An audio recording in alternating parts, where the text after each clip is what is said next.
This boy lives here on the outskirts of Quito.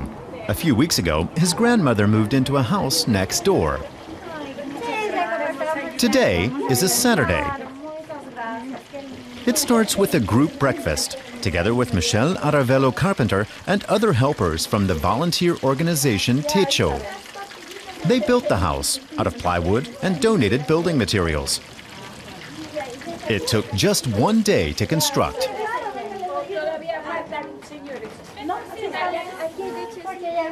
With the help of scholarships and grants, Michelle studied in the US and Britain. She graduated with honors. Now she wants to help the less fortunate in her native Ecuador. Housing, Michelle says, is where you have to start. Providing new opportunities for these people has to happen one small step at a time, starting with simple things like giving them a roof over their heads, a house. That helps them to work and to save, and it provides a leg up in their attempts to escape poverty. 370 families live in this poverty-stricken area. The volunteers are providing support. So far, they've built 40 small houses here.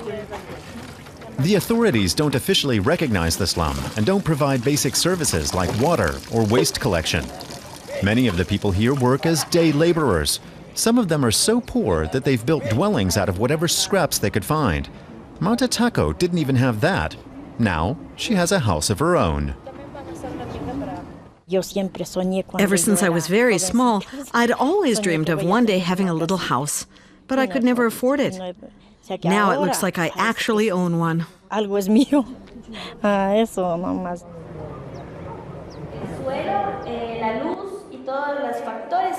Nearby, some of the people who live here are learning about organic cultivation. The residents wanted to know more about green farming methods because they want to plant vegetable gardens. So the volunteers organized teachers and trainers.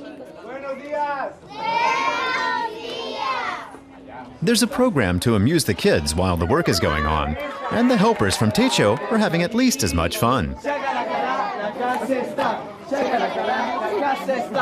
The young volunteers want to strengthen social ties here. Everyone benefits from the work. It makes me happy to help change the lives of people here in my home country, because I think it's very important to change things right here where I live. A business district in the Ecuadorian capital. A meeting point for the young volunteers who have organized a chapter of the Global Shapers community.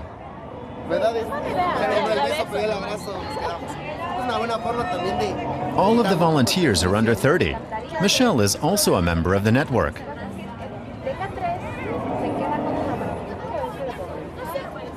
Today they're organizing an art project that was first initiated in the US. The young volunteers ask passers-by to list the things they definitely want to do before they die. Many people stop to think about the question. Some write that they want to travel all over the world. Others that they want to meet the perfect partner. I think we very rarely take the time to stop in life and think about what we really want to accomplish, about our dreams, about what we feel are the things we most want to do before we die. It's really interesting to watch the people think about it. Sometimes they'll write one thing, then reconsider, and write something else. And growing numbers of young people want to play a more active role in their own lives and those of others, like building simple houses for the poor here on the poverty-stricken outskirts of Quito. Michelle and the other volunteers are optimistic that change is possible, and they're working to make it happen.